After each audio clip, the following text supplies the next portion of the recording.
Salut à tous et bienvenue dans l'épisode 36 du podcast Open Thunder. C'est Pierre qui vous parle, je suis très heureux de vous retrouver pour un nouvel épisode. Après 2 lives en ce début d'année, on est de retour en format podcast. Je suis en ligne avec Constant. Comment ça va, Constant ?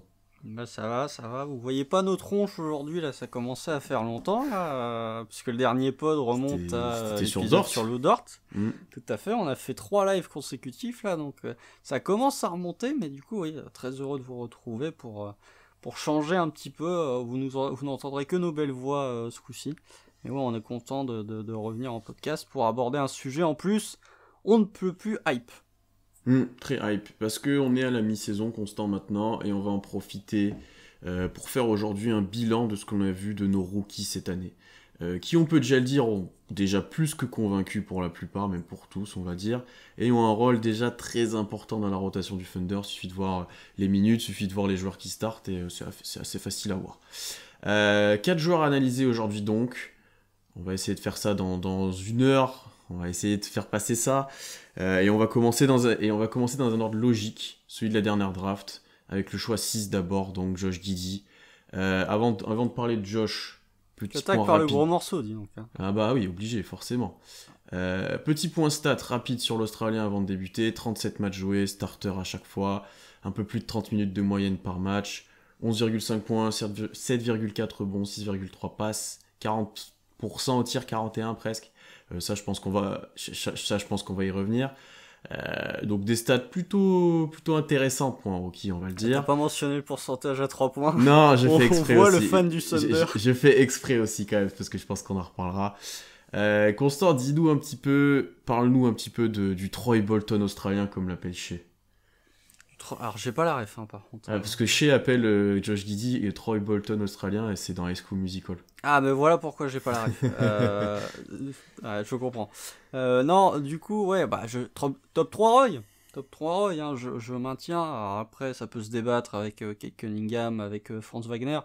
En tout cas, sans lui porter malheur, j'espère que je vais pas lui porter malheur. Je pense que la place dans la All Rookie First Team est déjà assurée. Hormis blessure, elle est déjà quasiment assurée pour Josh.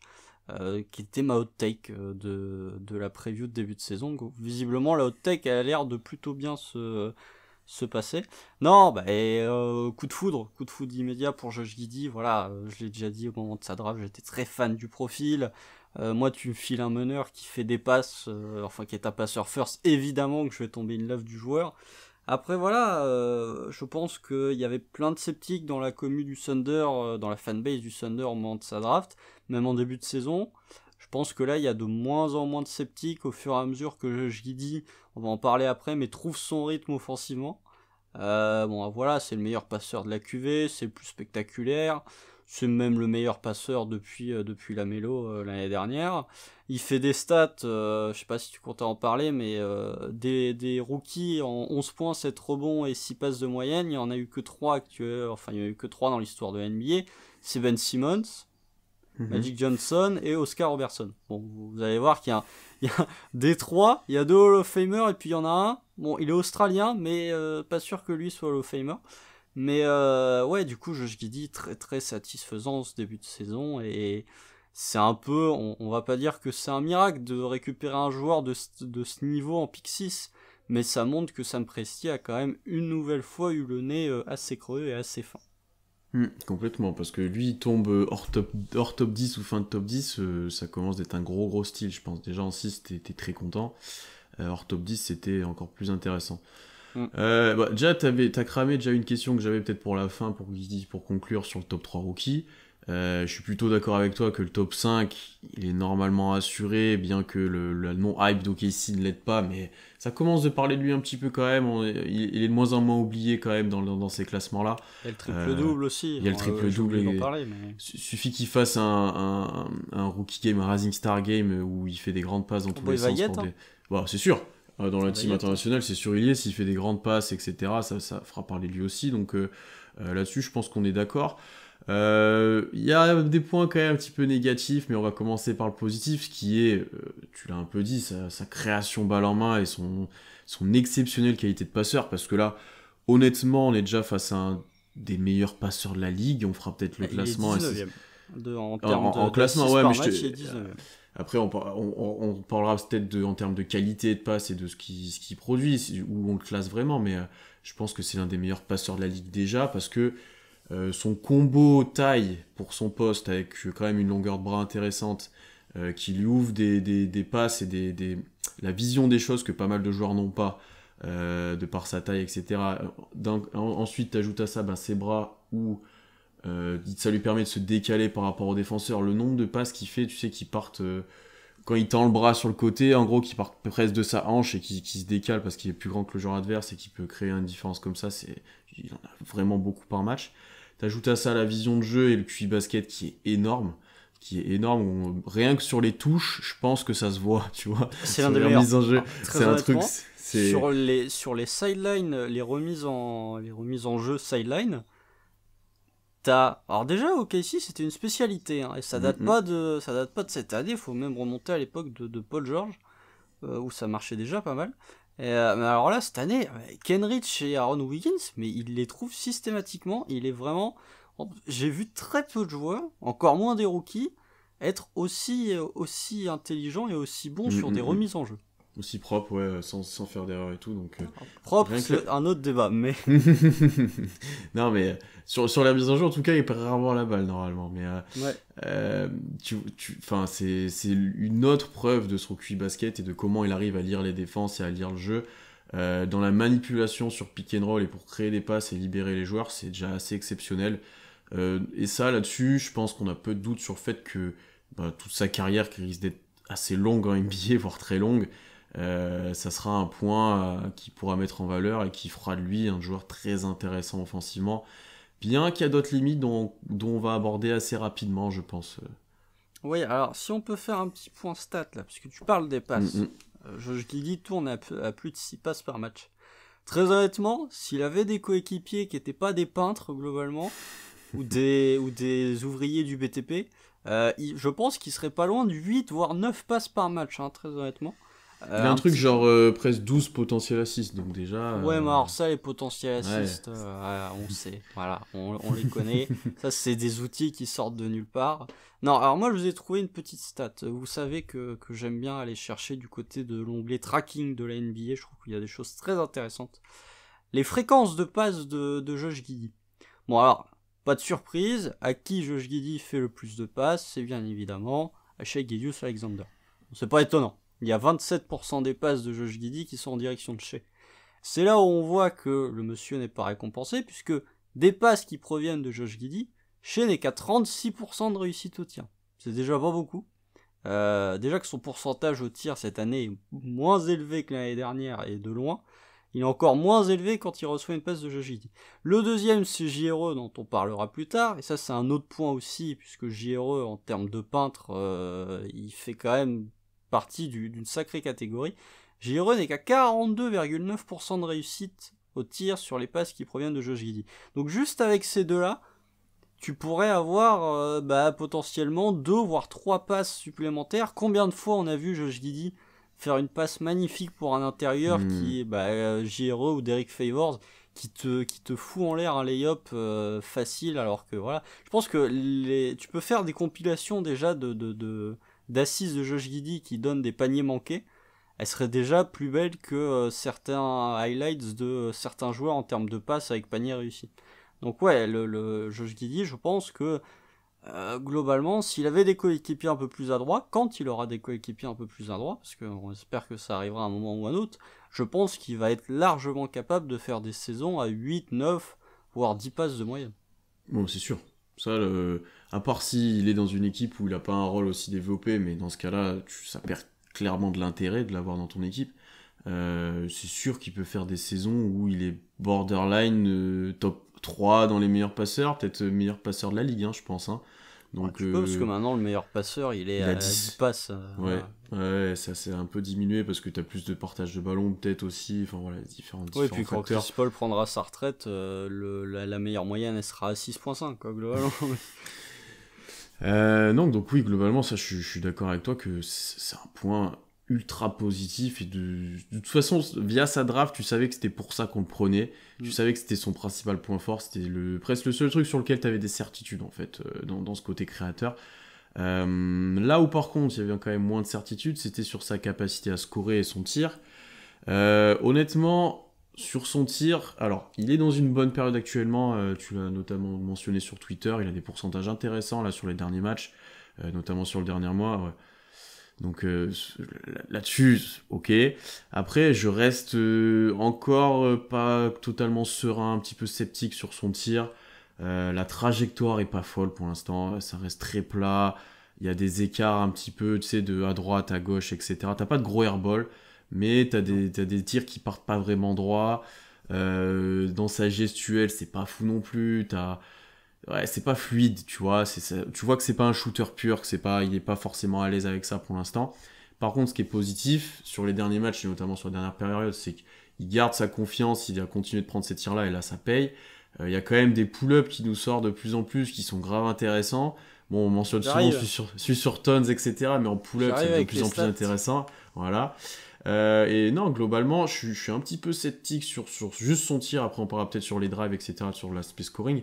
Mais force est de constater que là, il est dans une bonne période, où avant, il mettait pas grand-chose. J'aimerais qu'il corrige un peu les lancers francs, que ça continue d'augmenter le pourcentage. Mais il y a motif d'espoir, on va dire. Il y a motif d'espoir, mais je ne suis pas encore trop emballé. En tout cas, sur le mois de janvier, il a 40% à 3 points et 100% au lancer.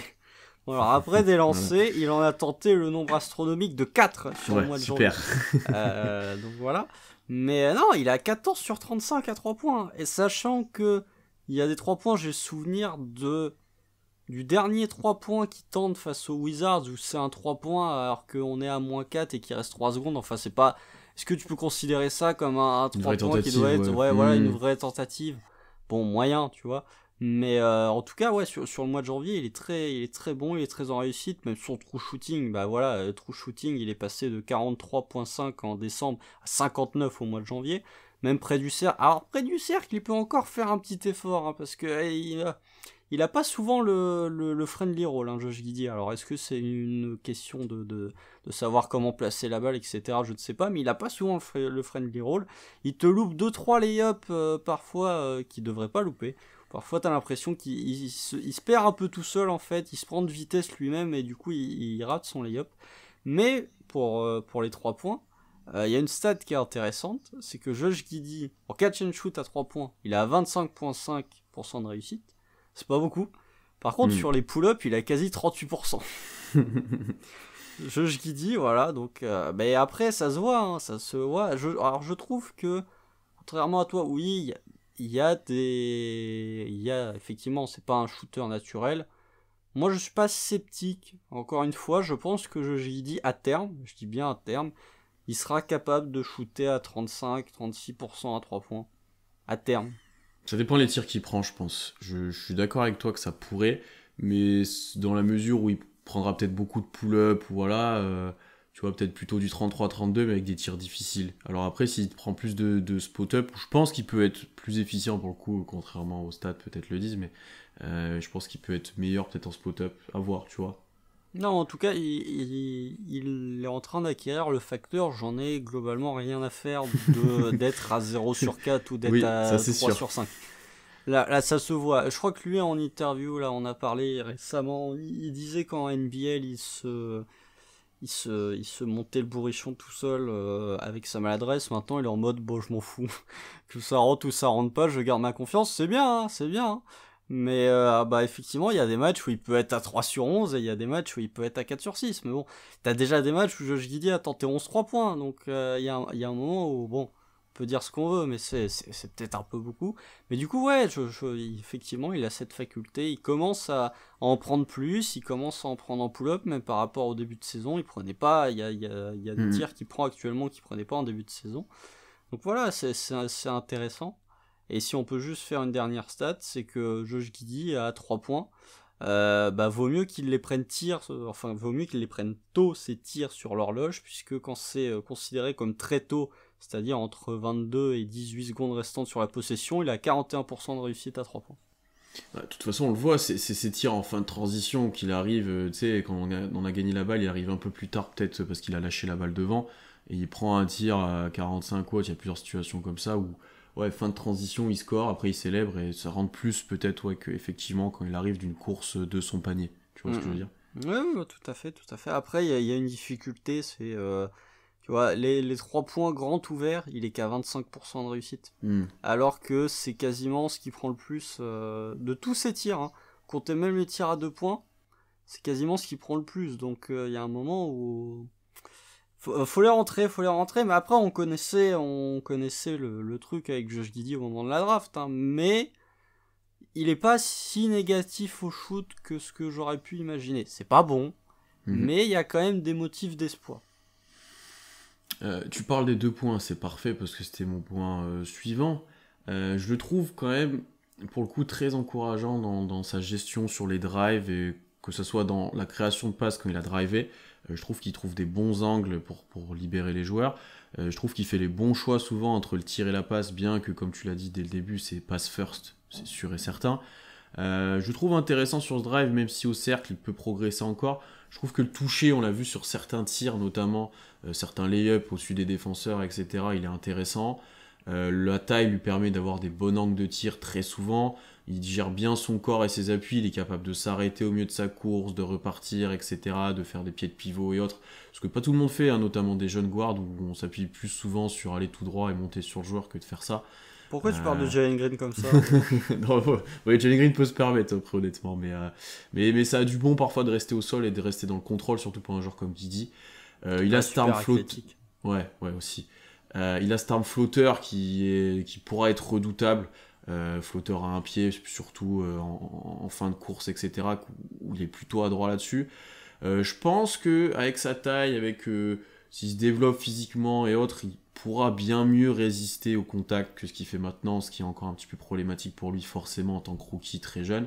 Mais il utilise plutôt bien son corps pour se protéger. Tu vois, j'ai cet exemple d'action, je crois que c'est contre Brooklyn, où il va tirer par-dessus le grand, tu sais, en se décalant contre la planche et tout. Ouais, je crois que c'est ça. Et là, tu te dis, ok, il sert bien de son corps, il a un bon toucher pour aller chercher, pour lâcher la balle haut sur la planche, etc. Ça, c'est un tir, tu te dis, c'est intéressant pour le futur dans ce que je vois là. Si on ajoute à ça un dribble, dont on pouvait avoir des doutes honnêtement, mais qui est, moi, je suis pas on va fan. dire, je suis pas fan, mais j'ai envie de dire, je trouve qu'il a un vrai problème de handle. Ah, je suis pas tant d'accord parce que ça lui permet d'aller où il veut à peu près, sans perdre trop la balle sur le dribble directement. Mais par contre, en termes de posture, comme il est grand, déjà son dribble est haut, et en plus, il est pas très bas. Tu vois, comparé à un Ben Simmons qui est très bas, qui a des très longs bras, etc., qui du coup dribble assez bas, et ben lui, il est haut en fait dans sa posture, et on en parlera aussi en défense. Donc du coup, forcément, le dribble est plus haut et il est un peu moins bon. Mais je trouve qu'en fait, ça lui permet d'être efficient et de se déplacer comme il veut. C'est déjà une base correcte, mais je pense que ce sera jamais un dribbleur comme Treman, on parlera juste ensuite, par exemple. Après, faut pas oublier, tu parlais de Ben Simmons, faut pas oublier que l'envergure de Josh Giddey, elle est quasi nulle. Hein. Donc forcément, ça t'aide pas à dribbler bas. Hein. Quand t'as quasiment la même envergure que ta taille, bah tu peux pas. Mais je trouve, le handle, moi je trouve qu'il est largement perfectible. C'est peut-être même le point où il peut encore plus progresser. Ouais, mais alors moi j'ai beaucoup de mal avec c'est dur de progresser sur du dribble, je pense, pour des joueurs de déjà haut niveau. Je pense que c'est pas le point le plus facile, honnêtement. Ah mais j'ai pas dit que c'était le point le plus facile. J'ai dit que c'était celui où il y a le plus de taf à faire offensivement.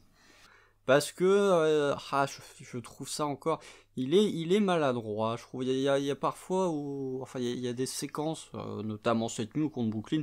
Il y en a généralement 2 ou 3 par match où il perd quasiment la balle tout seul, quoi, en dribblant. Il n'y a pas forcément de pression de la part de l'adversaire.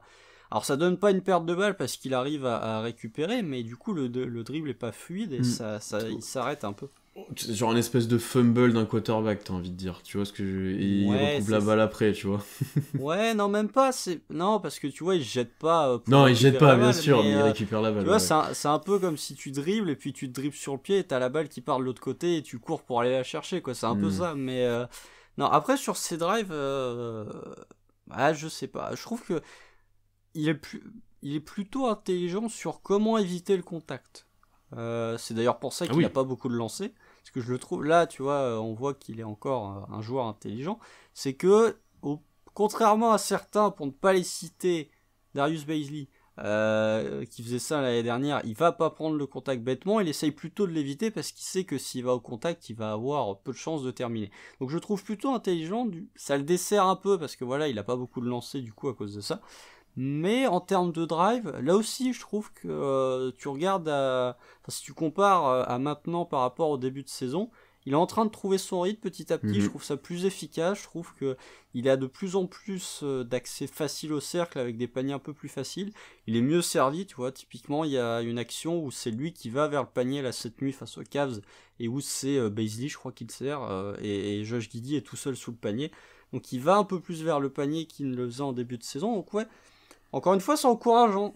S'il avait fait ça en début de saison, enfin, s'il avait fait ce qu'il faisait actuellement en début de saison et que son début de saison réel, enfin, s'il y avait pas de progression entre le début de saison et le mois de janvier, on pourrait être inquiet.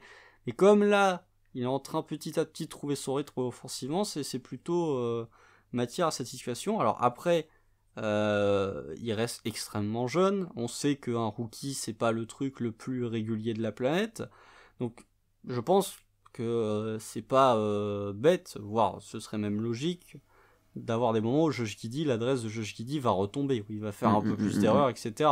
Mais au moins, t'auras toujours, contrairement à d'autres rookies qui ne sont que des scoreurs, entre guillemets, ou qui sont des scoreurs first, avec Josh Giddey, t'auras toujours ce socle et cette soupape de sécurité qui est la création pour les autres.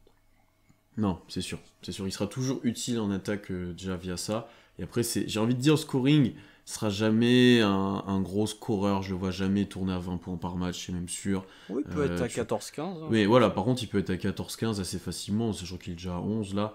Donc bon, dans une équipe qui a besoin de scoring, mais il est déjà à 11. Mais non, je suis d'accord avec toi sur ces points-là. Un autre point où, pour le coup, il est positif aussi, au-delà de cet aspect passe s'il n'arrive pas à scorer, c'est off-ball. Je trouve vraiment intéressant que ça soit sur les transitions où soit une fois qu'il a lâché la balle, il va continuer son effort pour arriver en second couteau et couper super bien dans la raquette. Il y a eu plusieurs possessions aussi où lui a réussi à bénéficier un petit peu des drives de chez sur plusieurs fois, on l'a déjà cité toi et moi, où lui se présente bien, il est sous le cercle, il est dans le bon timing. Je pense qu'il a un bon potentiel aussi off-ball, bien que c'est pas forcément là qu'on veut le voir, mais il est tellement intelligent sur le terrain que ça lui permet de s'exprimer même quand il n'a pas la balle. Et ça, c'est un vrai bon point positif. Et la transition, globalement, en vrai, il va plutôt assez vite, tu vois, mais une fois qu'il est lancé, ça lui permettra de créer pour les autres, déjà facilement, parce qu'il a une très bonne vision de jeu, il anticipe les passes super bien, mais aussi même pour lui, tu vois. Donc, je pense que globalement, si tu ajoutes cet aspect création à un bon jeu de transition, plus un petit peu d'off-ball quand il y a besoin et aller un tout petit peu de tir, t'as déjà un attaquant assez complet, quoi, tu vois. Ouais, par contre, pour la transition, faut arrêter de lui donner la balle 4 secondes après avoir pris le rebond, quoi. Faut lui donner la balle direct. Non, mais c'est horrible, ça, c'est terrible. Le joueur qui prend le rebond défensif, il fait, je sais pas, il garde la balle pendant 3 secondes avant de la donner à Josh Giddey. Mais non, soit c'est un petit et il part direct en dribble, soit c'est Bazley, lui il est capable de le faire, mais des fois, ouais, c'est vrai que par exemple un JRE, on veut tellement assurer le rebond qu'après on perd du temps pour sortir la balle pour pas grand chose, quoi. Bah ouais, en plus, voilà, on peut parler de la qualité au rebond de Josh Giddey, mais il est plutôt très bon, même au rebond offensif, tu vois. On parlait de off-ball. Il y a encore cette nuit, il nous a fait le coup. Hein. Il y a beaucoup de moments où Josh Giddey il arrive à se démarquer entre guillemets de la bataille au rebond pour venir chipper un rebond offensif. Alors les rebonds défensifs c'est différent parce que voilà c'est pas la même chose. Mais au rebond offensif je trouve que il est grand donc forcément ça aide bien. Mais c'est un point et ce sera aussi le cas de Treman quand on parlera de Treman. Mais je trouve qu'au rebond offensif c'est déjà c'est l'un des seuls qui y va. Parce que globalement, OKC est pas ultra fan de rester pour le rebond offensif. C'est les ailiers qui vont, enfin globalement les ailiers, du Wiggins, du Giddey, du Mad. C'est les mecs qui prennent les initiatives. Ouais, voilà. Ouais. Mais non, je trouve qu'au rebond, voilà, il est plutôt utile et ça montre que effectivement, alors off-ball, est-ce que t'as envie de voir Josh Giddey off-ball ? Non, je suis pas sûr. Mais il est bon en soi, c'est ça qui est intéressant. Oui, il est bon. Mais après, Josh Giddey off-ball, c'est pas le truc le plus utile de la planète. T'es obligé, parce que voilà, il peut pas avoir la balle tout le temps. Mais ça montre que quand il peut jouer off-ball, ou quand il doit jouer off-ball, il trouve toujours un moyen d'apporter soit une présence sous le panier pour un panier facile, soit de se démarquer pour aller choper le rebond offensif. Non, je suis d'accord. Là, le timing au rebond est incroyable pour Guidi. Ouais. Bon, surtout au rebond offensif, comme tu as dit, parce que défensif, tu as bien dit, c'est différent, il est souvent protégé, c'est des rebonds plus faciles, mais offensivement, il a un vrai timing et il arrive bien à se libérer, comme tu l'as dit. Petit point défense, avant juste de finir sur une question que je te poserai, c'est beaucoup moins encourageant défensivement déjà. Juste le fait qu'il soit presque caché tous les soirs, globalement, qu'il prenne le joueur le moins bon en face, c'est plutôt un ailier, on va le dire. J'ai les stats. Ah, bah, vas-y. J'ai les stats. En termes de match-up minutes, il défend plus les guards que les forwards. Ah, d'accord. 51% du temps, il Ouais, défend d'accord. les guards. Non, 45% du temps, il défend les forwards. Et donc, après les grands. Et les centers, 4% du temps. Mais je pense qu'en termes de stratégie de base quand on start, je pense qu'il est plutôt globalement sur des ailiers. Après, vu les rotations, ça change peut-être, mais genre, ouais, j'ai du mal à le voir sur des petits en fait. C'est trop compliqué latéralement, quoi. Je trouve que ça, c'est pas folichon encore, mais c'est moins pire sur les derniers matchs que ce que ça a été à un certain moment. C'est moins pire, je trouve, ces derniers temps. C'est pas fou. Alors, faut quand même souligner qu'il est 3ème chez les rookies en termes d'interception. Ça faut le dire. Bon, alors après, faire des interceptions ne veut pas dire que t'es un bon défenseur. Parce que sinon, James Harden aurait fait des All-Defensive Team. Mais au moins, il est actif, tu vois. Il a les mains actives, il peut couper les lignes de passe. Et le fait d'être caché, bah, ça te permet parfois de couper les lignes de passe et d'avoir des interceptions. Il met 2-3 contres aussi de temps en temps. Il faisait ça en début de saison, là, ces derniers temps, il le fait un peu moins.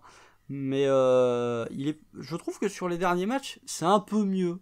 Alors après, typiquement, sur le 3 points que plante Markkanen cette nuit contre nous, c'est Josh Giddey qui est dessus, et Josh Giddey est trop attiré par Garland et il est trop loin de Markkanen. Ça, c'est une demi-erreur, mais elle est pour lui. Après, ouais, bah, il y a trop de trucs. Je pense qu'il pourrait défendre mieux que ça s'il faisait un peu plus d'efforts. Ouais. Je pense que il sera jamais un défenseur élite. Bon, ça je pense qu'on peut déjà le dire. Ou alors c'est que le mec aura vraiment progressé d'une manière incroyable. Mais je pense que s'il se mettait en position chaise, s'il pliait les jambes, s'il fléchissait les jambes en défense, déjà ça ferait. S'il levait les bras quand son adversaire tente un tir, déjà ce serait mieux. Globalement, ce serait mieux.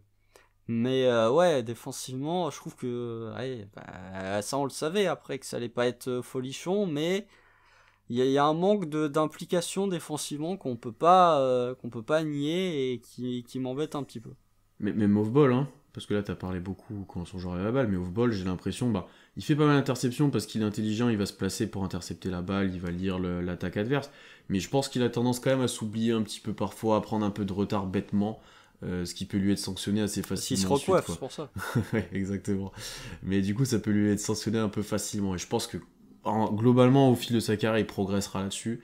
Je pense aussi que quand les matchs, un jour, seront très importants, il sera peut-être capable d'être un peu plus concentré, un peu plus dans l'effort. J'ai tendance à le dire quand même, parce que ça dépend beaucoup de l'effort, comme tu l'as dit. Mais oui, il peut faire globalement beaucoup mieux que ça. Beaucoup mieux que ça, je pense. Parce que c'est un corps. Parce que déjà, il est grand pour son poste. Ouais, t'as moyen de faire quelque chose, quoi, tu vois. D'avoir un guard de 2m6, si tu veux, ça devrait t'aider. Non, après, le problème, là, tu vois, quand tu regardes les stats de défensive pourcentage, à 3 points, c'est bien. À 3 points, son adversaire ne tire qu'à 33%. Bon bah voilà, c'est correct, globalement 33% pour l'adversaire. Si tu mets ça à une équipe NBA, je crois que c'est top 5 des meilleures défenses à 3 points. Donc voilà, le problème c'est sous le cercle. 60% de réussite pour... enfin 59, voilà, t'as arrondi à 60. 60% de réussite pour le joueur adverse sous le cercle. Là par contre, bah ça n'aide pas, parce que généralement sous le cercle, c'est parce que il s'est fait larguer et que son opposant, enfin son vis-à-vis, se retrouve avec un lay-up facile. Mais je pense pas que, tu vois, ce sera comme un Duncan Robinson, par exemple, j'ai vu la stat passer, qui est le pire défenseur de toute la NBA sur les ISO. Je crois il autorise genre 1.25 par possession sur des ISO. Genre, c'est horrible. Et il y a Tyler Hero qui est pas loin en plus. Mais je pense pas, voilà, ce qui fait que un Duncan Robinson, bah, le mec est tellement mauvais sur ISO que fatalement, dans des fins de match serrées, bah, tu peux pas le mettre dans ton 5 parce que le mec va se faire bouffer. Je pense pas qu'il arrivera à ce niveau-là. Non, je pense pas. Après, voilà, c'est difficile de savoir, encore une fois. J'aimerais bien le voir impliqué, en fait. J'aimerais bien le voir impliqué et voir ce que ça donne quand il est impliqué. Ouais. C'est pas toujours le cas. Mais bon, après le manque d'implication défensivement, c'est un défaut en soi. Il y a plein de joueurs qui pourraient être bons défensivement parce qu'ils ont le physique, ce que n'a pas forcément Josh Giddey, mais qui sont des mauvais défenseurs parce qu'ils ont la flemme. Demandez aux Lakers, il y en a plein. Mais non, j'aimerais voir un peu plus d'implication. Alors après, est-ce que ça arrivera, est-ce que ça n'arrivera pas, je sais pas. Mais même si il sera jamais un défenseur élite, je pense que s'il se bouge, il est capable d'être average. Ou à peine below average. Non, je suis d'accord. Juste pour finir sur Giddey, on a déjà été très long sur lui. Que penser un petit peu de son fit avec Shea parce que c'est quand même une des questions importantes, parce qu'on a peut-être nos 2 plus gros prospects en ces 2 joueurs, ouais, ça c'est même sûr d'ailleurs. Est-ce que c'est compatible? Est-ce que de ce qu'on a vu pour l'instant, on est optimiste? Je t'avoue que moi, ça me plaît plutôt bien, parce que ils ont quand même une complémentarité, où Shea c'est quand même scoring first plus, et Giddey c'est pass first plus. Après, il faut les faire évoluer dans leur rôle et leur utilisation. Ça, on a eu l'occasion d'en parler la semaine dernière dans le live, sur qui a la balle, sur comment ils sont utilisés en mouvement, comment libérer Shea, comment utiliser Giddey, etc. Ça, il y a une marge de progression assez importante là-dessus, mais je pense que globalement, le fit peut être intéressant, surtout si on arrive à les entourer de... Allez, au moins de shooter et au mieux un petit peu de scoreur, au moins un autre gros scoreur, tu vois. Oh non, mais il faut. Non, mais il faut, c'est même pas, c'est un petit peu. Alors, juste d'un point de vue statistique, si tu prends juste le line-up Josh Giddey Shea, c'est l'un des pires, globalement, de toute la ligue. Enfin, de toute la ligue, non, mais c'est l'un des pires de. Quand tu prends les line-up à 2 personnes avec Josh Giddey et d'autres joueurs. Celui de Shea, globalement, est dans le classement des pires. Il y a le Giddey Favors qui est moins bon, le Giddey Bazley, mais ça c'est le début de saison qui est moins bon.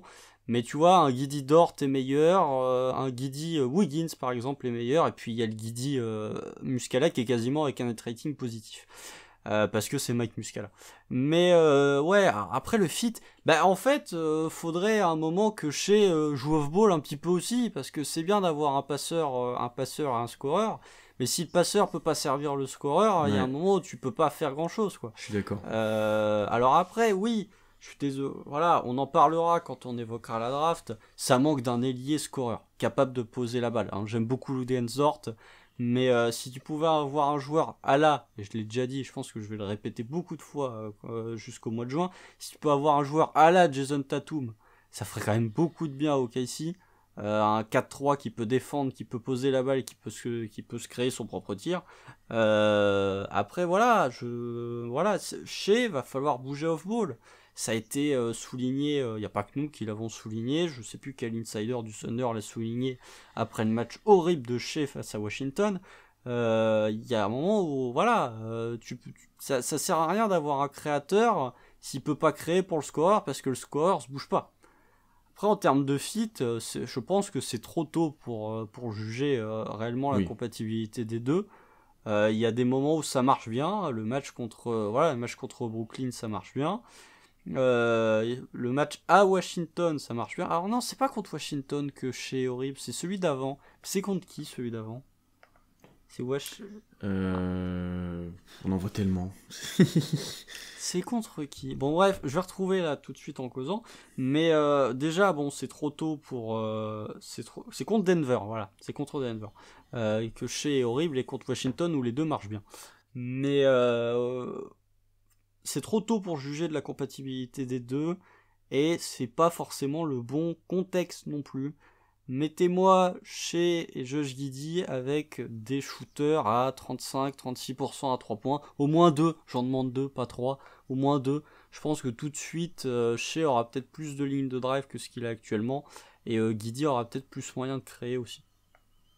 Oui, non mais ça c'est sûr. Je pense qu'il y a une grosse adaptation à venir, que c'est très tôt pour juger. Et que, allez...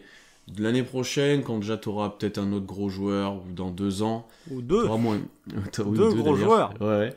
Tu auras peut-être moyen de voir déjà ce que ça peut plus donner. Parce que là, tu as tellement des manques aussi à côté de ces deux-là, À l'aile, il n'y a rien. Il n'y a rien, que c'est compliqué. À l'aile, c'est terrible. Donc soyons patients quand même, mais on peut quand même être un minimum satisfait, mais s'interroger quand même sur leur future utilisation aussi.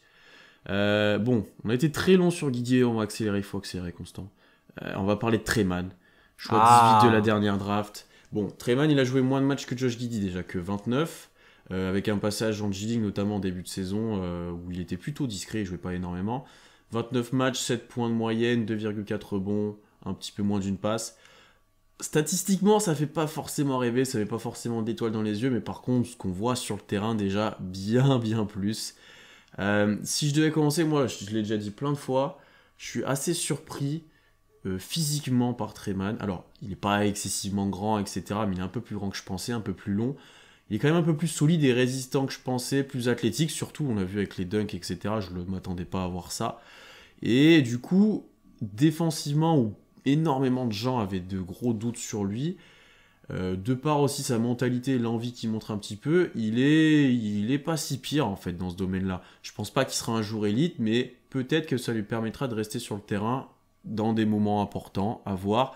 Après, il faut aussi prendre en compte que pour l'instant, il sort souvent du banc et qu'il est face à des joueurs un peu moins bons. C'est pas lui qui va prendre le meilleur joueur en face, mais globalement, c'est plutôt satisfaisant sur ce point-là. Et ça m'amuse de commencer de parler défense quand on parle de Treman, tu vois, c'est plutôt bien. Ouais, alors, Treman, il fait un 96 quand même. Ouais, bah tu vois, je le pensais plus petit, mais il a grandi, non? Je pense qu'il... Ah oui, rappelle-toi, au moment de sa draft, il disait qu'il grandissait encore. Je crois, au moment où j'ai fait le scouting, je crois qu'il était à 1,91-92. Là, sur Basketball Référence, il est à 1,96. Alors après, est-ce qu'il y avait les chaussures? Est-ce qu'il n'y avait pas les chaussures? Enfin voilà, les mensurations en NBA, c'est toujours un bordel. KD, une année, il est 7-footer, une année, il est 6'11", voilà. C'est toujours le bazar. Mais toujours est-il que non, Treman, on a ce... C'est parce qu'il est flashy avec la balle, tu vois. C'est un bon ball handler, c'est un très bon ball handler, même en termes de ball handling dans la QV actuelle. Des joueurs qui sont meilleurs ball handlers que Treman, il y en a pas beaucoup. Je pense qu'il doit y en avoir, là, comme ça.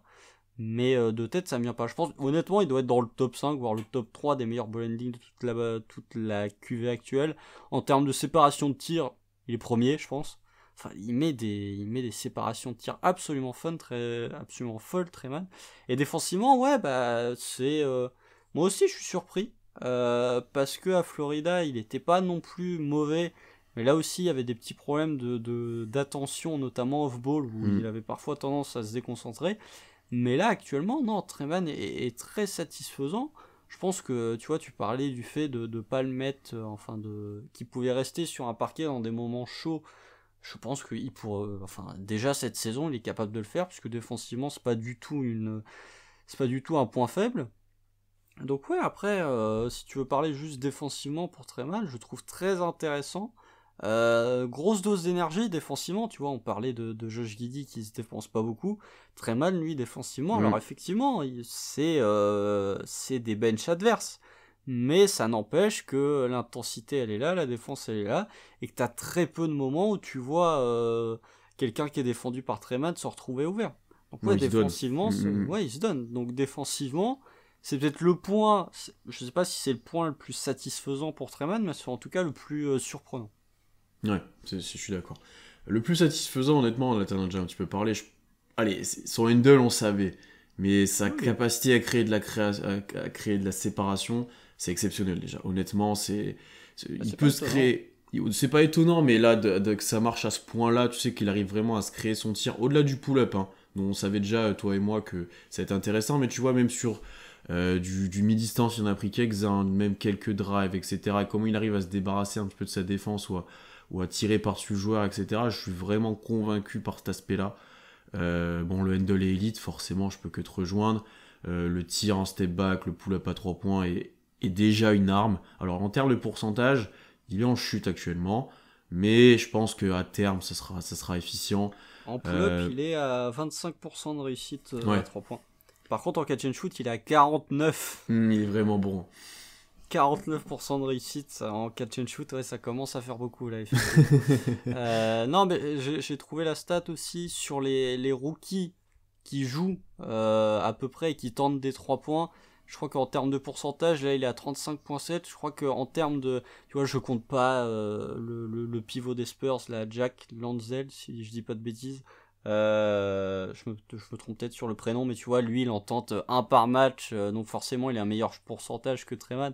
Mais sur les rookies qui tentent vraiment des 3 points avec un volume assez important, je crois qu'il n'y a que Franz Wagner qui a un meilleur pourcentage de 3 points que Treman. Donc ça montre quand même que son shoot, oui, bah ça on le savait, que le shoot était là, mais ici, il a réussi à très vite le retranscrire en NBA.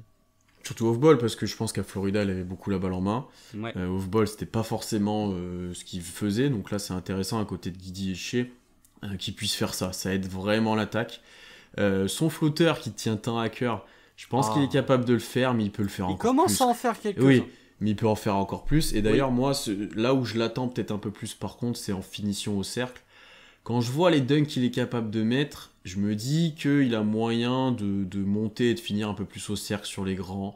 Quand il se sera étoffé un petit peu, parce que pour l'instant il est en dessous de la moyenne en pourcentage près du cercle. Je pense que quand il sera étoffé un peu, avec les différences qu'il fait sur le dribble, il pourra finir assez facilement au cercle, il pourra résister au contact, il pourra monter sur les joueurs, aller chercher des end-one. Et ça, je l'attends encore un petit peu, parce que le tir, je pense qu'on a des gros espoirs, et c'est un gros point positif pour l'instant. Mais là, sur les finitions au cercle, j'en attends un petit peu plus. Bah après, c'est difficile parce que t'as 40% des tirs pris par Treman cette année, c'est les 3 points. Oui, il y en a peu. Donc ça commence à faire beaucoup, forcément. Donc oui, le tir, non mais... Déjà, saison rookie, t'as 36% à 3 points. Bon, ça va. Globalement, le tir, je pense que c'est même plus porteur d'espoir. C'est que tu sais que Treman, en NBA, ça va être un bon shooter, point. Après, en termes de drive, oui, bah, il colle des posters, des gros posters, mais effectivement, il pourrait progresser. Alors après, il y a ce côté un peu forceur, lui, pour le coup, contrairement à Josh Giddey, il fonce un peu plus dans le tas de tête baissée, ce qui peut parfois le desservir. Il arriverait mieux à terminer s'il utilisait un peu plus son flotteur, encore une fois. Mais oui, c'est un domaine dans lequel il peut progresser. Après, c'est beaucoup lui demander pour un temps de jeu assez faible quand même. Oui, tu vois, ça c'est sûr. Ouais. S'il faut lui demander de driver vers le cercle, de prendre des 3 points, alors qu'il joue globalement 20 minutes, voire un peu moins par match, c'est pas facile. C'est un échantillon important. Je suis pas sûr que c'est ce que le coaching staff du Thunder demande à Treman de driver vers le cercle. Je pense que globalement, après je suis pas dans le secret des dieux, mais je pense que t'es plutôt content, si t'es le coaching staff du Thunder, d'avoir Treman qui est planqué dans un corner et que tu peux servir quand t'as un autre joueur qui drive, plutôt que ce soit lui qui drive et qui doive ressortir sur Poku, par exemple. Sur Favors. Et même qu'il ait quelques fins de possession, ils sont obligés de créer, etc. Ou t'aider un petit peu quand t'es un peu dans la merde en attaque, on va dire. Et un autre point d'ailleurs, où là pour le coup je pense que ça lui est vraiment pas beaucoup demandé, et là il l'a vraiment peu fait, c'est en termes de création pour les autres. Parce que honnêtement, Man il joue beaucoup de pick and roll, je crois que c'est presque 45% de ses possessions qui sont des pick and roll. Mais est-ce que même t'as souvenir d'un pick and roll où... Alors oui, on roll rarement vers le cercle à OKC, mais qu'il ait servi un grand, qu'il ait servi même pour un Muscala qui ressort, etc. J'ai peu de souvenirs de Man très passeur, et ça se voit dans les stats, il fait très peu de passes décisives. Et ça, c'est un point pourtant qui, à sa draft, était quand même développé. C'était quand même pas un de ses points forts, mais c'était un bon point pour lui. Là, cette année, en termes de création, à part sur transition, où il joue très bien, il lit bien le jeu, il y a cette passe dans le dos là, pour Beasley, je crois, où il met un énorme dunk derrière qui est assez incroyable. Tu vois qu'il lit bien le jeu, qu'il lit bien les courses, mais sur jeu placé, j'ai vu très peu de choses en termes de création pour les autres. Je pense qu'il en est quand même capable, mais comme tu l'as dit, ce n'est peut-être pas forcément demandé pour l'instant. Tu as d'autres joueurs qui le font à sa place. Guidi, c'est obligatoire. Mais du coup, on l'a très peu vu ça. Mais je pense qu'il pourrait en être capable dans le futur s'il a un rôle un peu plus développé. Bah du coup, ouais, tu peux regarder encore une fois la fréquence de passe en direction de qui Treman fait les passes. Les 2 premiers, c'est chez Josh Giddey. Le 3e, c'est beaucoup, lol. Le 2e, le 4e, c'est Kenrich. Faut retrouver, il y a le premier intérieur que tu trouves dans le classement, c'est JRE, il est 6ème. Treman fait plus de passes à Ty Jerome qu'à JRE. Donc bon, il y a il y a un moment où effectivement tu vois pas beaucoup sur pick and roll parce que le mec fait que des passes à des extérieurs globalement. Mais après le pick and roll du Thunder c'est plus du pick and wait hein, très honnêtement que Oui. du pick and roll. Hein. Mais il faut voir aussi en fonction des match-ups parce que Treman est-ce qu'il est souvent avec Favors? Je sais pas, j'ai plus l'impression qu'il est souvent avec du Muscala. Là, tu vois, avec un Bazley qui arrive au poste 5, Bazley, il roll pas souvent. C'est plus, tu lui fais une passe et ces derniers temps, il arrive à choper un panier, mais il aime bien un peu garder la balle et driver ensuite. Donc c'est difficile. Après, c'était pas sa qualité première. Je pense pas que c'est pour ça que le Thunder l'a drafté. Malgré tout, oui, c'est un domaine dans lequel il peut progresser, mais encore une fois, les passes décisives du Thunder, enfin tu vois là, on s'est tous excités parce que sur les 3 derniers matchs, on en a fait 20, quoi, alors que c'est globalement la moyenne en NBA. Mais non, après, bon, tu vois, le match contre Brooklyn, bah, par exemple, où on met tout dedans, il fait 4 passes, Treman. Ouais. Il y a aussi ce truc de, bah, peut-être que les passes, il les fait, mais comme on met pas un tir dedans, bah ça se retranscrit pas en passe décisive. Non mais de toute façon c'est le cas pour la plupart des chiffres en passe d'OKC, hein. Tu mets tellement rien sur la saison que tu peux pas avoir de bons passeurs, c'est pas possible. Bah c'est ça, et en fait c'est que OKC met rien à 3 points, et forcément les 3 points généralement ils viennent d'une passe décisive, hein, donc, alors que les drives, bon, bah, c'est plus des trucs individuels. Donc, tu vois le match contre Brooklyn, bah, on fait notre season high en termes d'assist, pourquoi? Parce qu'on fait notre season high en termes de réussite à 3 points. Après, même d'un aspect visuel, je parlais aussi où j'ai quand même pas cette impression qu'il ait eu beaucoup d'occasions de le faire. Mais effectivement, s'il n'est pas aidé par ce qu'il y a autour de lui. Est-ce que tu as des choses à rajouter sur Treman avant qu'on parle peut-être de son futur développement et futur rôle? Non, bah un petit point quand même, parce que ça serait dommage de pas le mentionner. Tu vois, on en parlait pour beaucoup n'importe quoi, pour Josh Giddey. Treman, il se bat au rebond, et lui, c'est au rebond défensif qu'il se bat. Ça aussi, c'est pratique d'avoir un guard qui se bat au rebond défensif, qui est prêt à en prendre des difficiles. Hein, tu vois, on parlait de Josh Giddey, du fait qu'il y avait souvent des rebonds qui étaient assez peu contestés. Treman, tu sens qu'il est obligé parfois d'aller chercher des rebonds offensifs, voire même, enfin, des rebonds défensifs, voire même offensifs, qui sont pas évidents. Et c'est très utile d'avoir un guard qui peut défendre et qui te prend des rebonds. Je pense que du côté des Pélicans, ils sont très contents d'avoir Josh Hart, qui est le meilleur guard rebondeur, je pense, de toute la ligue. Josh Hart, il est incroyable en termes de rebonds. Du coup, ouais, Treman, sur le peu de temps qu'on le voit, je suis satisfait de sa défense, mais aussi du fait que, tu vois, c'est pas forcément lui qui va défendre le gars qui va tenter un tir, mais il est souvent là, en tout cas, pour aller prendre le rebond. Non, mais ça, c'est un autre point positif. Honnêtement, le fait que t'aies pas forcément de grand OKC, mais que ça soit compensé par plein de guards ou de joueurs de postes différents qui vont aider au rebond défensif, ça te permet d'être une très bonne équipe au rebond. Ce qui pourrait être surprenant dans ton effectif. Mais c'est vachement solidaire et c'est vachement propre, et Treman en fait partie. On l'a dit avec Giddey, etc. Mais c'est un gros point positif de cette équipe-là cette année. En termes de projection, est-ce que tu penses que ça sera juste un gros joueur de sortie de banc en scoreur à la Jordan Clarkson? J'ai envie de dire, c'est la compa qui revient très très souvent pour lui quand même, en termes de rôle. Est-ce que tu le vois capable un jour de finir peut-être des gros matchs de playoff en tant que d'être sur le terrain quand c'est chaud, quoi? Bah, comme Jordan Clarkson, quoi. Non, mais Ouais. après, Jordan Clarkson, oui, mais il défend. Enfin, Clarkson défend pas, même si sa vie en dépendait. Donc, tu vois, si t'as un Jordan Clarkson qui défend, bon bah oui, effectivement, il va terminer des matchs de playoff, hein, globalement. Non, pour moi, en fait, je pense que la question de savoir si c'est un 6e homme ou pas a pas vraiment d'intérêt. La question, c'est plus, est-ce qu'il va finir des matchs en termes de projection. Tu vois, au final, que tu startes ou pas, je pense que tu demandes à Bazley actuellement, je pense qu'il préfère 1000 fois terminer comme il a terminé contre Cleveland que starter comme il le faisait en début de saison, et au final il était nul et il terminait pas les matchs.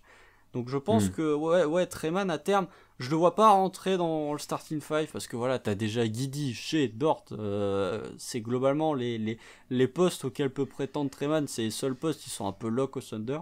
Oui, son futur pour moi c'est une espèce de torche humaine là en sortie de banque, Ouais. un vrai energizer capable de t'apporter du scoring si ton 5 majeur est en galère, du shooting, un peu de drive. Oui, il y a un petit côté Jordan Clarkson. Je pense qu'il y a un autre joueur, un autre sixième homme qui pourrait rentrer dans le lot, mais que j'arrive pas à nommer. Je sais pas, il doit y avoir, parce que Jordan Clarkson fait pas tant de drive que ça, il reste surtout très à 3 points. Un petit peu Terence Ross, tu vois, Terence Ross drive un petit peu aussi, même s'il tente beaucoup de 3 points, Ouais, mais dans ce registre-là. ouais. Donc ouais, pour moi, il sera largement capable, je pense, à terme, encore une fois, à terme, de terminer des matchs, parce qu'il aura mis 20 points à 8 sur 12 au tir. Non, mais là-dessus, je pense que je suis d'accord et je pense que globalement, tout le monde a cette projection. Tu vois, je pense que tout le monde est un peu d'accord là-dessus. C'est vraiment. Limite, ça serait satisfaisant si ça devenait ça, honnêtement. Hein. Ça serait plus que satisfaisant parce que tu en as besoin de joueurs comme ça. Un peu Surtout au comme hockey. Dennis Schroeder, quoi. Un peu comme, Oui, aussi, comme ce ouais, que faisait ouais, Dennis ouais. Schroeder. Le bon Dennis Schroeder, on va dire. Bah, celui Euh, d'OKC, quoi. Ouais, ouais, ouais, non, non, je suis d'accord avec toi, je suis d'accord avec toi. Et dans une équipe d'OKC où, surtout si tu starts Guidi et Dort, tu peux avoir besoin de points en sortie de banc. Tu peux avoir besoin de shooting, tu peux avoir besoin d'un joueur comme ça, donc il pourrait peut-être être ce joueur-là dans le futur. Ça me choquerait pas qu'il reste un petit moment au OKC quand même, tu vois, vu ce qu'il a montré d'ici là et vu son profil. Ah oui, Honnêtement, bah, ça me choquerait je pas. pense pas. Tu regardes la hiérarchie du Thunder. Je pense que actuellement, en termes de projection de plafond, Treman, ou de durabilité dans la franchise, je pense que Treman, si t'enlèves, allez, on va dire que chez Dort sont plus vraiment des prospects, ils commencent à être bien développés, je pense que tu regardes tous les prospects, c'est peut-être celui avec Josh Giddey qui a le plus de chances de faire un sacré bout de chemin avec la franchise. Ah, bah, ça dépend des deux autres qu'on va parler ensuite, tu vois, justement. Ah, c'est vrai qu'il y Parce en a que, un. parce que ça dépend du rôle, de ce que tu peux projeter. Donc là, on va enchaîner d'abord avec Jeremy Robinson Earl, notre JRE. JRE. J'étais obligé de dire son nom complet quand même, il le mérite des fois, on le dit jamais. Non, JRE. JRE, il a plus de nom complet. JRE, très intéressant parce que 38 matchs joués cette année, 30 en tant que starter, donc il est devenu presque officiellement le starter au poste 5 maintenant. Oh, ça y est maintenant. Ça y est, je pense que voilà. 7 points de moyenne, presque 6 rebonds. On parlera de ses pourcentages au tir, je pense que ça va être un gros point sur lui. C'est le role player déjà d'OKC. Là, on a parlé beaucoup de projections, de plafond, de potentiel avec Man, Guidi, etc. Là, lui, c'est déjà un joueur de plancher, j'ai envie de dire. C'est déjà un joueur qui t'apporte pas mal de choses, qui est déjà plutôt prêt pour la NBA. J'ai plusieurs points, moi, où j'aimerais le voir progresser, parce que c'est quelque chose dont on parle peu au final, parce qu'on a l'impression que tout est acquis avec lui, on sait déjà le rôle qu'il aura, etc. Qu'est-ce que tu penses, suite de son début de première année, avant qu'on parle peut-être de son futur? Ah, alors finalement, je pensais pas avoir grand-chose à dire sur JRE, mais il y a quand même 2-3 trucs à dire. Tu vois, je parlais de Josh Giddey qui trouvait son rythme au fur et à mesure que la saison progressait. JRE, c'est un peu l'inverse. Hein. Il avait bien commencé, et là, ça commence à faire un sacré paquet de temps que c'est un peu plus compliqué offensivement pour JRE. Tu vois, le début de saison, bon, alors le mois d'octobre, le mec est à 55% au tir et 46% à 3 points. Bon, effectivement, si JRE était resté comme ça toute la saison, bah, OKC serait pas qu'à 14 wins actuellement. Mais non, tu vois, le pourcentage à 3 points, il fait que baisser. Par exemple, en novembre, il était à 36%, 30 en décembre, 25 là au mois de janvier. Ça commence à devenir vraiment compliqué. C'est dommage parce que bah il y a, je sais plus, je crois que c'est Joe qu'en parlait, enfin j'en parlais avec Joe en faisant le LT cette nuit. JRE, il commence à refuser certains 3 points. Ça m'embête un petit peu. Ouais, moi aussi. Il commence à refuser certains 3 points parce qu'il est pas en confiance. Même dans le clutch, tu vois, je sais plus c'est contre qui, c'est contre Denver, oui. Non, c'est pas contre Denver. Enfin, il y a un match dans le clutch où il se retrouve avec un 3 points ouvert et où il fait une tranche carrément. C'était pour passer devant, je sais plus contre qui c'était, mais de toute façon, KC a perdu tellement de matchs dans le clutch cette année qu'on perd le compte des matchs et de leur contenu. Mais du coup, ouais, JRE. Alors après, le tir à 3 points, tu vois, on dit, bon, c'est pas terrible, il est quand même à 33%. Globalement, c'est efficace. Hein, ouais. Voilà, il est quand même à 33%, donc ça reste malgré tout assez efficace. Défensivement, on en parlera peut-être après, mais ça reste globalement assez efficace aussi. Moi, mon vrai problème avec JRE, j'en ai parlé tout à l'heure avec Guidi, c'est sous le cercle. la réussite sous le cercle de JRE. Là, pour le coup, faut vraiment progresser. Et c'est même pas une question d'axe de progression. C'est que là, c'est pas normal que JRE ne soit qu'à 52% de réussite au tir près du cercle. C'est pas normal, c'est pour un joueur. En plus, il a souvent des lay-ups faciles, je crois, cette nuit. C'est contre Brooklyn où il a un lay-up grand ouvert et où il le rate. Là, pour le coup, pour moi, c'est vraiment le point, encore plus que le tir extérieur, c'est vraiment le point sur lequel il doit travailler, il doit vraiment progresser, c'est la réussite sous le cercle. Parce que voilà, on parlait de Josh Giddey, je pense que si JRE n'était qu'à, allez, ne serait-ce que 60% de réussite sous le cercle, Josh Giddey serait déjà à 8 passes par match globalement, tellement JRE il a loupé des trucs. Pour moi, ouais, c'est vraiment le point où il doit progresser parce que OKC, voilà, on sait OKC est une équipe qui va beaucoup driver, qui va beaucoup tenter de 3 points aussi parce que faut pas se le cacher, l'attaque du Thunder c'est globalement soit un drive soit un tir à 3 points. Si t'as pas un JRE qui est capable de sanctionner sous le cercle, ça va vite devenir compliqué, parce que ça veut dire que tu peux vite te retrouver, enfin t'as que Shea quasiment qui peut sanctionner sous le cercle, Dort le fait un peu mais c'est encore très irrégulier. Si ton pivot est pas capable de sanctionner sous le cercle, ça peut vite devenir compliqué offensivement. Donc ouais, c'est vraiment le domaine pour moi où il doit progresser. Je peux pas rajouter grand chose à ce que tu viens de dire, parce que moi en point de progression j'avais noté régularité au tir, parce que oui il a 33%, mais tu l'as dit, il y a eu des vagues, là il est moins bon actuellement, et il doit devenir beaucoup plus régulier. Il était très satisfaisant en début de saison, un peu moins maintenant. Je pense que ça peut être une vraie arme pour lui qu'il est en train de développer encore. C'est pas une arme qu'il avait autant quand il est arrivé en NBA, je pense qu'il l'a développé petit à petit. Ça sera jamais un shooter à la Muscala, hein, mais je pense qu'il peut être un haut pourcentage, ça soit une vraie menace sur... Muscala c'est n'importe quoi. C'est n'importe quoi. Mais ça peut être une vraie menace en pick and pop, etc. Et après, tu vois, là, moi, des trucs que j'ai notés, c'est qu'il sur ses mains, il faut que ça progresse, parce que il a du mal à capter le ballon des fois, même en courant à haute vitesse. Plusieurs passes de Giddey qui part dans les tribunes à cause de ça. Tu l'as dit, finir au cercle correctement, c'est... Des fois, c'est une épreuve. Des fois, il va louper des trucs. Tu te dis, c'est pas possible. Enfin, voilà. Après, à sa décharge, Josh Giddey, il t'envoie des balles aussi parfois. Ouais. Ça, faut quand même très, très vite fait, hein, parce que ça concerne JRE. Josh Giddey, calme-toi. À un moment sur les passes, il y a un moment, tu vois, ça c'est un défaut aussi et qui fait de plus en plus. Il commence à perdre beaucoup de ballons sur ça. C'est qu'il veut trop être flashy. Ouais. Il veut trop faire la passe spectaculaire. Du coup, ça donne une perte de balle. Non. Mais quand fais tu vois une passe toute simple. L'une de ses premières déclats, c'était il faut que tous les gars soient prêts à recevoir des passes un peu n'importe quand, n'importe où. Ça... Oui, non, mais il y a un moment, enfin voilà, Chris Paul, ou Chris Paul ou d'autres meneurs, quoi. C'est une passe toute simple, t'es pas obligé de faire une passe flashy. Bon, alors après, voilà, mais du coup, JRE, je pense que JRE et Favors, avec Aaron Wiggins aussi, c'est les trois qui prennent le plus les espèces de touchdown pass de Josh Giddey où il fait parfois un peu n'importe quoi. Alors, JRE, oui, effectivement, c'est peut-être celui qui les attrape le moins bien, mais parfois il est pas complètement bien servi non plus, on va pas se le cacher. Ouais, donc tu vois, rien que là-dessus, donc capter la balle, etc., il peut progresser, finir au cercle en résistant au contact, bon, ça l'aide pas, voilà, mais en prenant un peu de poids, déjà ça l'aidera défensivement aussi, mais offensivement, quand il sera capable de plus résister, de progresser un peu sur ses mains, c'est important de pas... Que tu permettes pas à ton équipe de marquer parce que tu loupes un tir facile sous cercle, c'est trop dur. C'est trop dur, tu peux pas te permettre ça en NBA actuellement, que ton grand loupe des petits tirs comme ça. Donc là, moi, c'était mon gros point de progression, c'était ça, quoi, parce que il y a plein d'actions hyper frustrantes où tu te dis mince, ça c'est pas normal pour un joueur aussi prêt que lui, parce que je pense qu'il est prêt pour la NBA JR, honnêtement, hein, c'est un des plus, donc il doit pouvoir se permettre d'être plus adroit sous le cercle et de prendre peut-être un peu plus de tirs même parce qu'il sera plus adroit. Je pense que prendre du poids, ça sera important pour lui défensivement, parce qu'il fait le taf défensivement, mais tu sens que face au gros pivot, ça va quand même être très compliqué. C'est Favors qui start, quoi. Ouais, et d'ailleurs, ma question c'est, est-ce que pour toi c'est un poste 4 dans le futur? Est-ce que c'est un 4-5 en sortie de banc? Est-ce que c'est ton 5 titulaire mais qui joue peu de minutes un petit peu comme maintenant? Et c'est ton 5 backup? C'est quoi pour toi un petit peu son futur rôle?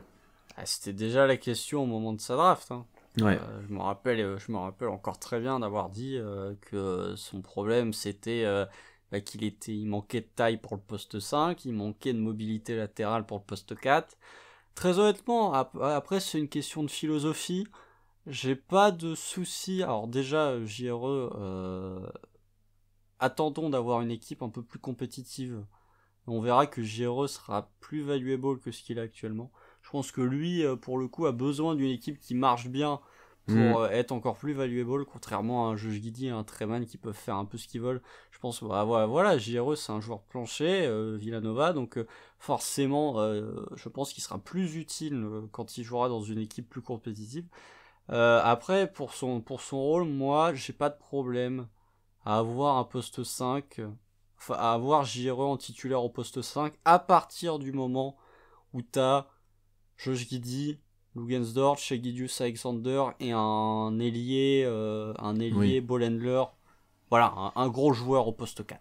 Un gros joueur, un Jason Tatum, encore une fois, on en revient au même point. Ou un Brandon Ingram, enfin voilà. J'ai pas de problème parce que le poste 5 en NBA, faut quand même pas déconner, il est déserté. Il y a un moment où le poste 5 en NBA, à part poser des écrans, il y a certains postes 5, tu te demandes à quoi ils servent, très honnêtement. La NBA, bah voilà, c'est un jeu de meneur, c'est un jeu d'extérieur, globalement. Donc ça ne pose pas de problème d'avoir J.R.E. À partir du moment où il est capable de défendre, il est capable de tenir sur des switches, je pense que c'est globalement ce que tu demandes à un pivot en NBA. Donc moi, ça me dérange pas dans le futur d'avoir, s'il se développe bien, attention, hein, mais ça me dérange pas d'avoir J.R.E. titulaire au poste 5 à partir du moment où tu as 4 gros joueurs à côté. Je préfère le voir en 5 qu'en 4. Je trouve qu'en 5, en 4, bon bah le net rating avec Favors, il est positif, ok, mais je trouve pas ça très utile et je trouve que c'est un peu daté au final d'avoir J.R.E. au poste 4 et que ça va pas forcément le servir ni lui ni le Thunder. Non, parce que quand il est 4, de toute façon, il se planque dans son corner et il fait rien. Enfin, tu peux pas lui donner la balle vraiment balle en main. Du coup, tu peux pas l'utiliser en pick and pop, il se planque dans le corner, quoi. Après, ça peut-être défensivement s'il y a des grands en face, bah, comme contre les Cavs, quoi. Mais je suis d'accord avec toi qu'on est plutôt. Ouais, je suis d'accord avec toi que c'est plutôt un 5. Alors, effectivement, face à certains gros 5, il sera en difficulté, mais comme tu l'as dit, il y en a combien maintenant NBA vraiment des 5? Il y a Nikola Jokic, Joel Embiid. Voilà, fin de la liste. Il y en a vraiment très peu, quoi. Donc. Après, ça peut dépendre aussi de qui t'as sur le banc. Alors, si c'est Bazley, honnêtement, ouais, t'auras pas énormément de taille, ça sera peut-être problématique à terme, bah, voilà, pour défendre sur ces joueurs-là. Imagine t'as une série de playoffs, enfin, voilà. Mais c'est une supposition, ça se trouve, c'est même pas vrai en soi, hein. C'est vraiment une supposition. Mais tu peux te dire, ok, sur le banc, du coup, je vais prendre un gros bavard, un gros joueur qui pourra défendre plus dur, avoir un plus gros impact physique, tu vois, tu pourrais te dire ça. Ce que Favors, d'ailleurs, n'est pas vraiment en soi, d'ailleurs. Mais non, je suis d'accord avec toi, c'est plutôt un 5 pour moi. Peut-être que ce soit en backup avec 20 minutes ou en titulaire avec 20 minutes, ouais, dans ce pour moi, il faut le mettre titulaire. Encore une fois, ça dépend de qui t'as autour, quoi. Titulaire. Alors, moi, je pense que là, pour le coup, tu vois, autant Bazley, je trouve que il est en train de montrer que de par son talent défensif, bon, par contre, faut arrêter de mordre à toutes les pump fakes de Kevin Love, hein. Il m'a rendu fou cette nuit. Alors, autant quand il est sous le cercle, il mord plus au pump fake, mais dès qu'il est loin du panier, mais le mec, il y a une pump fake qui saute sur Mars, quoi. mais il est quand même en train de montrer que son futur est au poste 5, que défensivement, il est quand même capable de tenir les 5. Alors oui, effectivement, il est un peu petit, mais en même temps, des 5 undersize en NBA, il y en a quand même un sacré paquet. Des vrais pivots, voilà, il y a Nikola Jokic. Est-ce que tu peux même dire que Nikola Jokic est un pivot? C'est plus un point center, comme on aime bien l'appeler. T'as Joel Embiid, quoi, en intérieur dominant. Après, t'as Gobert, mais c'est dominant d'une autre façon, c'est pas offensivement, c'est pas la même chose. Bah non, parce qu'il n'est pas servi comme il faut. Mais... Oui, t'as Karl Anthony Towns, quand même. Karl Anthony Towns, qu'on l'a pas cité, mais... Allez, t'as Giannis Antetokounmpo, il joue comme un intérieur. Globalement, il joue comme un intérieur, quoi. Mais voilà, ça se compte sur les doigts d'un doigt, et des joueurs comme ça, bah tu peux pas les défendre globalement, tu peux juste essayer de baisser leur pourcentage, mais tu peux pas les tenir. Donc voilà, pour défendre un 5 random, je trouve que J.R.E. et Bazley, ça fera largement le taf, en soi. Et tu parlais d'un déficit de taille, encore une fois. T'as Josh Giddey qui fait plus de 2 mètres, qui fait 2,06. Suffit que tu draftes un 4 un peu grand, là, un 4 un peu grand, Jabari Smith. Oh, c'est un 5, hein, il faut arrêter de déconner quand même. Non, mais tu vois, suffit que tu draftes un 4 un peu grand, même un Banchero, il fait quoi? Il fait 2,03, 2,04. Ouais, avec des grands bras et grande envergure, normalement. Voilà, ou un Adrian Griffin, ou un ne sais-je, enfin voilà. Tu t'auras pas un déficit de taille si grand que ça, tu vois, par exemple, le Thunder, là. Cette année, bon bah t'as pas un grand baobab sous le cercle, pourtant on est l'une des meilleures équipes au rebond. Ouais. Donc, Oui, parce donc que ça comme m'inquiète tu pas l'as plus bien que dit, ça. on est grand sur tous les autres postes presque, donc... Voilà. Donc non, ok. C'était la question que j'avais, et c'était intéressant d'avoir... Nous, je pense que je savais qu'on était d'accord là-dessus, mais c'est une question qu'on a déjà eu en live aussi, donc c'était intéressant d'en parler sur JE. Sur JRE, pardon. JE. JE. Dernier rookie à aborder, c'est Aaron Wiggins. Pas Andrew, à ne pas mélanger. On peut même plus faire la blague de dire Non. qu'on a le meilleur Wiggins, Non, parce que c'est pas vrai. C'est pas... Andrew Wiggins, il est exceptionnel. Depuis qu'il a quitté Minnesota et qu'il est arrivé dans une équipe où c'est bien coaché, bizarrement, c'est un bon joueur de basket. Globalement, il est plutôt bon, ouais. Aaron Wiggins, c'est un petit peu la surprise du chef, on va quand même le dire cette année. Alors, il y avait une petite hype quand même à sa draft, parce que c'était un jour prêt, parce qu'il y a eu Stoué, parce qu'il y avait un peu la similitude avec Dort quand même, qui est vite venue. La Summer League, surtout. La Summer League aussi, voilà, j'allais le dire. Et il a eu un gros mois, là, le mois dernier, une grosse période. Ça va un petit peu moins bien actuellement. On est quand même sur un joueur qui a joué 24 matchs alors qu'il en touait, donc c'est plutôt pas mal. Presque 7 points, 3 rebonds, une passe décisive. Presque 48% au tir, plutôt net, 32% à 3 points, 31,6. Je vais peut-être laisser commencer parce que moi je suis pas encore totalement convaincu par ce profil-là. On en avait parlé il y a quelques temps, ensuite il avait super bien répondu, il avait fait des énormes matchs, et là il est de retour un petit peu dans une période un peu plus difficile. Alors il a starté pas mal de matchs, il a sa place dans la rotation, mais je suis pas encore totalement fan, alors que je vois des gens nous parler de trader Dort parce qu'il y a lui, etc. Ah non, mais je vois des trucs comme ça. Moi aussi je les ai vus. Ouais, non, mais ils sont fous. C'est complètement fou. C'est fou. J'ai des points positifs, mais je vais te laisser commencer quand même sur Aaron Wiggins. Ouais, c'est pas un cadeau non plus. Non. Très bien. Très bien, je vois, monsieur a pris le lead sur tous les autres, mais sur Aaron Wiggins, c'est à moi de débuter. Non, déjà, c'est la seule personne, c'est le seul rookie qui est né avant moi. Donc c'est bien, c'est le seul rookie qui est plus vieux que moi. Ça montre que je vieillis aussi, c'est triste. Mais non, après Aaron Wiggins, déjà, voilà, il est un peu plus vieux que les autres. Il a déjà 23 ans. Hein. 23 ans, forcément, t'es un peu plus Dort. Oui, plus vieux que Dort. Il est pas plus vieux que Davion Mitchell. Il est pas plus vieux que Chris Duarte. Chris Duarte qui est déjà grand-père. Incroyable, bravo à lui. Non, mais il est bon, mais bon, après, encore une fois, ça on en parlera quand on parlera de la draft. L'âge, pour citer un grand philosophe, tu me parles pas d'âge. Tu me parles non, mais tu me parles de talent, parce que quand tu vois qu'un Desmond Bane a chuté en 30 parce qu'il était vieux, et que le mec est dans la conversation MIP, non mais il est exceptionnel. Encore une fois, Alan et moi, on avait eu un coup de cœur pour lui. C'est pas pour jeter des fleurs, mais voilà. Écoutez-nous quand même quand on parle des rookies. Mais non, mais en tout cas, voilà, l'âge à la draft, ça devient une lubie pour beaucoup de GM, alors que tu devrais plus penser au talent que vraiment à l'âge. Bref, concernant Aaron Wiggins, je suis pas non plus complètement convaincu par le profil, pour être honnête. Quand on en avait parlé il y a déjà quasi un mois, 3 semaines, un mois, moi je disais que j'attendais pour avoir un avis un peu plus définitif sur Aaron Wiggins. Je suis pas loin de te redire la même chose actuellement. Tu vois, au mois de décembre, il y a eu un stretch où monsieur était très très fort. Alors après, il a quand même bien bénéficié du protocole Covid pour starter. Après, voilà, même quand il était fort, c'est-à-dire le mois de décembre où il est à 9 points, 3 rebonds à 59% au tir, il était qu'à 31,8% à 3 points. Son tir, je suis pas convaincu que ce soit une arme que tu puisses vraiment utiliser de manière régulière en NBA. J'ai des doutes là-dessus.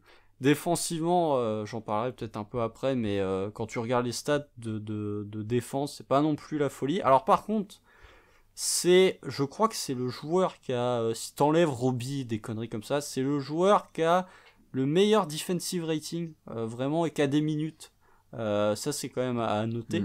Mais si tu regardes juste en termes de défense pure, les pourcentages au tir du joueur adverse sont à peu près à ce qu'elles sont pour Josh Giddey, donc ça montre que voilà, c'est pas non plus un défenseur fou, c'est pas Lugansdort globalement.